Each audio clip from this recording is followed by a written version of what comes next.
بسم اللہ الرحمن الرحیم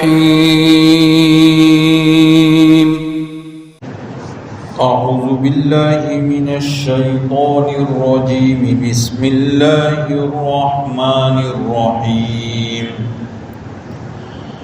اذهبوا بقمیصی هذا فألقوه على وجه أبي يأت بصيرا وَأْتُونِي بِأَهْلِكُمْ أَجْمَعِينَ وَلَمَّا فَصَلَتِ الْعِيرُ قَالَ أَبُوهُمْ إِنِّي لَأَجِدُ رِيحَ يُوسُفَ لَوْلَا أَن تُفَنِّدُونَ قَالُوا تَاللَّهِ إِنَّكَ لَفِي ضَلَالِكَ الْقَدِيمِ فَلَمَّا أَن جاء البشير ألقاه على وجهه فارتد بصيرا قال ألم أقل لكم إني أعلم من الله ما لا تعلمون قالوا يا أبانا استغفر لنا ذنوبنا إنا كنا خاطئين قال سوف أستغفر لكم ربي إنه هو الغفور الرحيم صدق الله العظيم۔ تم لوگ میرا یہ قمیص لے کر جاؤ اور اس کو میرے ابا کے چہرے پر ڈال دینا تو ان کی بینائی واپس آ جائے گی اور تم سب تمہارے سارے خاندان کے ساتھ میرے پاس آ جاؤ۔ گزشتہ یہ بتایا گیا تھا کہ اللہ تبارک و تعالیٰ کے حکم سے یوسف علیہ السلام نے اپنا کئی سال پرانا راز کھولا اور بھائیوں کے سامنے اظہار کر دیا کہ میں ہی یوسف ہوں، اور پھر اللہ تعالیٰ کی طرف سے یوسف علیہ السلام کو یہ بھی پتہ چل گیا کہ میرے غم میں اور میرے جدائی میں ابا اتنا روئے ہیں کہ ان کی آنکھیں چلی گئی ہیں۔ لہذا یوسف علیہ السلام نے سب سے پہلا کام یہ کیا کہ اپنے بھائیوں سے کہا کہ دیکھو یہ میرا کرتا تم لے کر جاؤ اور اپنے ابا کے چہرے پر ڈال دینا تو ان کی بینائی واپس آ جائے گی۔ یہاں ایک بات بہت اہم ہے، وہ یہ ہے کہ جب انسان اللہ تبارک و تعالیٰ کی طرف سے آئے ہوئے حالات پر صبر کرتا ہے بغیر شکایت کے، اللہ تعالیٰ کی رضامندی اور کے ساتھ اس کو قبول کرتا ہے، تو جس سبب کی وجہ سے اس کو حالات کا سامنا کرنا پڑتا ہے، اللہ تبارک و تعالیٰ اسی سبب کو اس کے لیے خوشی کا معاملہ بنا دیتے ہیں۔ دیکھیے، جب بھائیوں نے یوسف علیہ السلام کو کنویں میں ڈالا تھا تو کنویں میں ڈالنے کے بعد وہ ان کے ابا کے پاس قمیص لے کر آئے تھے، وَجَاءُوا عَلَىٰ قَمِيصِهِ بِدَمٍ كَذِبٍ، کہ وہ اپنے ابا کے پاس جھوٹے خون کے ساتھ قمیص لے کر آئے تھے۔ تو جس وقت وہ ان کے ابا کے پاس جھوٹے خون کے ساتھ قمیص لے کر آئے تو وہ جو قمیص تھا وہ یعقوب علیہ السلام کے لیے غم کا سبب بن گئے۔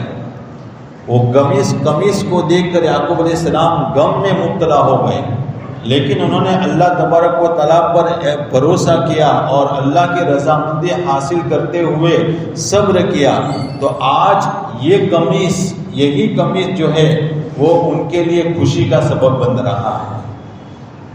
اس کے علاوہ ایک اور مثال سن لیجیے۔ یوسف علیہ السلام نے بچپن میں ایک خواب دیکھا اور ان کے ابا کے سامنے وہ خواب بیان کیا، اور ان کے ابا نے کہا کہ دیکھو اپنے بھائیوں کو وہ خواب مت بتانا ورنہ وہ آپ سے حسد کریں گے، لیکن یوسف چھوٹے تھے، انہوں نے اپنے بھائی کو خواب بتا دیا اور ان کے بھائیوں کا حسد بڑھ گیا، جس کی وجہ سے ان کے بھائیوں نے سارے پلان کیے اور اس طرح یوسف علیہ السلام آزمائش میں مبتلا ہوئے۔ تو یوسف علیہ السلام کے لیے غم کا جو سبب تھا وہ خواب تھا، لیکن جب جیل میں تھے اور بادشاہ کو خواب آیا اور بادشاہ نے تعبیر پوچھوائی تو یوسف علیہ السلام باہر آئے اور وہ رتبہ ملا جو ہمارے سامنے ہے، تو جس طرح غم کا سبب خواب بنا، تو چونکہ انہوں نے اپنے غم کو برداشت کیا اور صبر کیا اللہ کے رضامندی حاصل کرنے کے لیے، تو وہی خواب جو ہے ان کے لیے خوشی کا سبب بنا۔ حضرت موسیٰ علیہ السلام جب پیدا ہوئے تو فرعون کی طرف سے حکم جاری تھا کہ جو بچہ بھی پیدا ہو اس کو فوراً قتل کر دیا جائے۔ تو ان کی ماں نے ان کو ایک صندوق میں رکھا اور سمندر کے حوالے کیا۔ ایک ماں اپنے چھوٹے معصوم بچے کو صندوق میں رکھ کر پانی کے حوالے کر رہی ہے، سوچو کہ اس کی دل کی کیفیت کیا ہوگی، کتنے غم ہوگا اس کو۔ لیکن یہی پانی موسیٰ علیہ السلام کے لیے خوشی کا سبب بنا کہ فرعون کے لشکر وہی سمندر میں ڈوب کر مر گئے۔ تو یہ ایک اصول ہے، لیکن ہمیں تو مسبب الاسباب کی طرف پوری طرح توجہ دینی چاہیے اور اسی کی طرف ہمیں پوری لو لگانی چاہیے اور اسی کو خوش کرنے کی جتنے بھی ہم سے کوشش ہو سکے کوشش کرنی چاہیے۔ اللہ تبارک و تعالیٰ یہ ہمیشہ ایک حالت نہیں رکھتا ہے۔ اللہ تبارک و تعالیٰ فرماتے ہیں ان مع العسر یسرا، کہ ہر تنگی کے ساتھ آسانی ہے۔ تو اسی طرح یہاں بھی قمیص کو لے کر جانے کا حکم دیا۔ اب اس قمیص میں ایسی تو کیا بات تھی کہ قمیص یعقوب علیہ السلام کی آنکھ کو اڑا اور ان کی نابینائی، ان کا اندھاپن دور ہو گیا اور وہ دیکھتے ہو گئے۔ تو لکھا ہے کہ یہ قمیص جو سے تھا، اصل میں جب ابراہیم علیہ السلام کو نمرود نے آگ میں ڈالا تو اس وقت نمرود نے ان کو برہنہ کر دیا اور آگ میں ڈالا۔ تو آگ میں ڈالنے کے بعد جبرائیل علیہ السلام ان کے لیے یہ قمیص جنت سے لے کر اترے تھے اور ان کو وہ قمیص پہنایا، جس کی وجہ سے ابراہیم علیہ السلام آگ سے بالکل محفوظ رہے۔ ابراہیم علیہ السلام نے یہ قمیص اپنے پاس رکھا، پھر انہوں نے اپنے بیٹے اسحاق علیہ السلام کو یہ قمیص دیا، انہوں نے اپنے پاس محفوظ رکھا بطور برکت کے۔ پھر انہوں نے اپنے بیٹے یعقوب علیہ السلام کو یہ قمیص دیا، انہوں نے بھی اپنے پاس محفوظ رکھا۔ اور جب انہوں نے دیکھا کہ یوسف علیہ السلام کے لیے بڑے خطرات ہیں تو انہوں نے ایک نلکی میں اس قمیص کو بند کر کے یوسف علیہ السلام کے گلے میں لٹکا دیا تھا بچپن میں۔ تو جب یوسف علیہ السلام کو کنویں میں ڈالا گیا تو اسی وقت، چونکہ کنویں میں ڈالتے وقت بھائیوں نے ان کا قمیص نکال دیا تھا، تو اسی وقت جبرائیل علیہ السلام آئے اور انہوں نے یوسف علیہ السلام کو یہی قمیص پہنایا تھا۔ اور ابھی بھی اس وقت بھی جبرائیل علیہ السلام نے آ کر یوسف علیہ السلام سے کہا کہ یہ جو قمیص ہے اس کو آپ اپنے ابا کے پاس بھیجیے، انشاءاللہ تعالیٰ اس سے آپ کے ابا کی بینائی واپس آ جائے گی۔ اور ایسا ہی ہوا۔ اس سے ایک بات یہ معلوم ہوئی کہ جو بڑے بڑے اللہ کے ولی ہوتے ہیں، انبیاء علیہ السلام ہیں اور اللہ کے ولی ہوتے ہیں، ان کی چیزوں میں برکت ہوا کرتی ہے۔ جیسا کہ نبی کریم صلی اللہ تعالیٰ علیہ وسلم جب وضو فرماتے تھے تو صحابہ آپ کے ارد گرد ہو جاتے تھے اور آپ کے وضو کا پانی نیچے نہیں گرنے دیتے تھے۔ جیسے ہی وضو کا پانی آپ کا گرتا فوراً اپنے ہاتھ میں لے لیتے تھے اور اپنے جسم وغیرہ پر ملتے تھے۔ ایک حدیث میں ہے کہ نبی کریم صلی اللہ تعالیٰ علیہ وسلم حجۃ الوداع کے موقع پر اپنے حلق کروا رہے تھے، تو صحابہ جمع ہو گئے اور آپ کا بال مبارک لینے لگے۔ تو کسی صحابی کے ہاتھ میں ایک بال، کسی صحابی کے ہاتھ میں 2 بال آئے۔ یرموک کے موقع پر حضرت خالد بن ولید رضی اللہ عنہ کی ٹوپی گم ہو گئی، تو انہوں نے بڑی تحقیق یعنی بڑی تاکید سے اس کو ڈھونڈا۔ تو لوگوں نے کہا کہ بھائی ٹوپی ایک معمولی چیز ہے، آپ اس کو تاکید کے ساتھ کیوں ڈھونڈ رہے ہیں؟ تو انہوں نے کہا کہ دراصل اس ٹوپی کے اندر نبی کریم صلی اللہ تعالیٰ علیہ وسلم کے 2 بال لگے ہوئے ہیں، اور میرا تجربہ ہے کہ حضور کے بال کی برکت سے میں یہ ٹوپی جس جنگ میں پہن کر جاتا ہوں کبھی میں شکست نہیں کھاتا۔ اسی طرح ایک عورت تھی جو نیڈر تھی، بہت بولتی تھی اور کسی بھی کے سامنے آ کر بولتی تھی۔ ایک مرتبہ وہ نبی کریم صلی اللہ تعالیٰ علیہ وسلم کے پاس آئی، آپ اس وقت کھانا تناول فرما رہے تھے، کھانا کھا رہے تھے۔ تو اس عورت نے کہا کہ اکیلے کھا رہے ہو، ہم کو نہیں کھلاؤں گے؟ تو نبی کریم صلی اللہ علیہ وسلم نے اپنے پاس جو روٹی کا ٹکڑا تھا ان کے سامنے پیش کیا۔ اس عورت نے کہا مجھے تو یہ نہیں چاہیے، مجھے تو آپ کے منہ میں جو نوالا ہے وہ چاہیے۔ تو حضور تھے، تو آپ نے اپنے منہ سے نوالہ نکال کر اس عورت کے منہ میں رکھا۔ صحابہ فرماتے ہیں اس کے بعد اس عورت جیسی باحیا عورت مدینہ میں کوئی نہیں تھی۔ حضرت انس رضی اللہ تعالیٰ عنہ کے وہاں ایک صحابی مہمان بن کر گئے، کھانا کھانے سے فارغ ہوئے تو ان کے جو خادم تھے، ان کے جو باندے تھے، انہیں ٹولیا پیش کیا ہاتھ پوچھنے کے لیے، تو ٹولیا بہت میلا تھا۔ تو جب انس رضی اللہ تعالیٰ نے کہا کہ بھئی یہ کیسا ٹولیا لے کر آئی ہو آپ، جاؤ اس کو اچھی طرح صاف کر کے آؤ، تو اس باندے نے وہ ٹولیا آگ میں ڈال دیا۔ کچھ وقت کے بعد اس کو نکالا تو بالکل صاف ستھرا تھا۔ تو جو مہمان تھے وہ بڑے تعجب کرنے لگے کہ یہ کیا، آگ تو ہر چیز کو جلا دیتی ہے اور آگ نے یہاں پانے کا کام کیا۔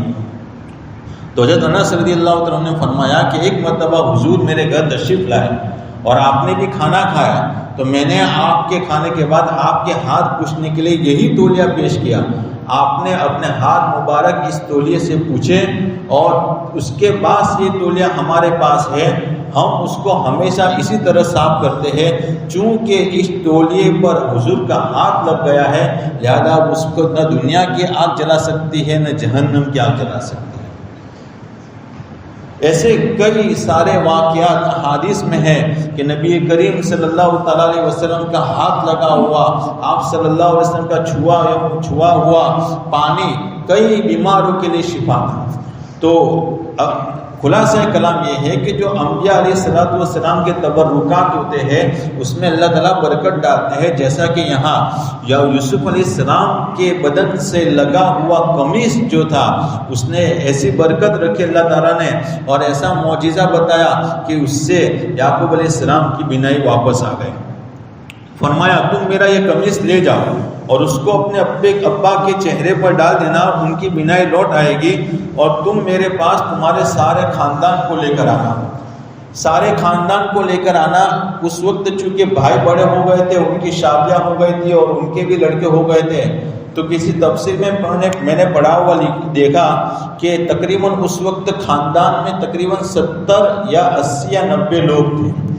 وَلَمَّا فَصَلَتِ الْعِيرُ، اور جب قافلہ چلا تو ان کے ابا نے کہا انی لأجد ریح یوسف، میں یوسف کی خوشبو محسوس کرتا ہوں، لولا ان تفندون، اگر تم مجھے بے وقوف کی بات کرتا ہوا نہ سمجھو۔ یہ قافلہ جب چلا اور اس نے مصر کی بارڈر کو کراس کیا تو اسی وقت یعقوب علیہ السلام جو کنعان میں بیٹھے ہوئے تھے، انہوں نے اپنے پاس میں جو لوگ بیٹھے تھے ان سے کہا کہ مجھے تو یوسف کی خوشبو آ رہی ہے، اور مجھے معلوم ہے کہ میری یہ بات سے تم یوں سمجھو گے کہ تم تو بے وقوفی والی بات کرتے ہو۔ یوسف کے گئے اتنے سارے سال ہو گئے اور اس کو بھیڑیا کھا گیا ہے، اس کی خوشبو کہاں سے آئے گی؟ تو اس طرح یعقوب علیہ السلام نے کہا۔ اب یہاں دیکھیے ایک بات ہے کہ مصر جو ہے نا وہ کنعان سے اتنا دور 8 یا 9 دن کے فاصلے پر ہے، اور جب بھائیوں نے یوسف علیہ السلام کو بچپن میں لے گئے تھے اور ان کو کنویں میں ڈالا تھا تو وہ جو کنواں ہے وہ کنعان میں ہی ہے۔ تو جب یوسف علیہ السلام کنعان کے کنویں میں تھے تب تو یعقوب علیہ السلام کو یوسف علیہ السلام کی خوشبو محسوس نہیں ہوئی، اور اب جا کے جب کہ اتنے دور ہے اور ان کو یوسف علیہ السلام کی خوشبو محسوس ہو رہی ہے۔ تو اس کے کیا جواب ہے؟ تو اس کے 2 جواب ہیں۔ ایک تو یہ ہے کہ اس سے معلوم ہوا کہ یہ جو معجزات ہیں یہ انبیاء علیہ السلام کا معجزہ ہے، اور معجزہ انبیاء کے ہاتھ میں نہیں ہوتا ہے، یہ اللہ کے کرنے سے ہوتا ہے۔ اللہ جب چاہتا ہے تب ان کو معجزہ، ان کے لیے معجزہ بتاتا ہے۔ چونکہ اللہ کو منظور اب تھا، یعقوب علیہ السلام کا امتحان مکمل ہو چکا تھا، اس لیے اللہ تبارک و تعالیٰ نے اتنے دور ہونے کے باوجود بھی یوسف علیہ السلام کی خوشبو یعقوب علیہ السلام تک پہنچا دی۔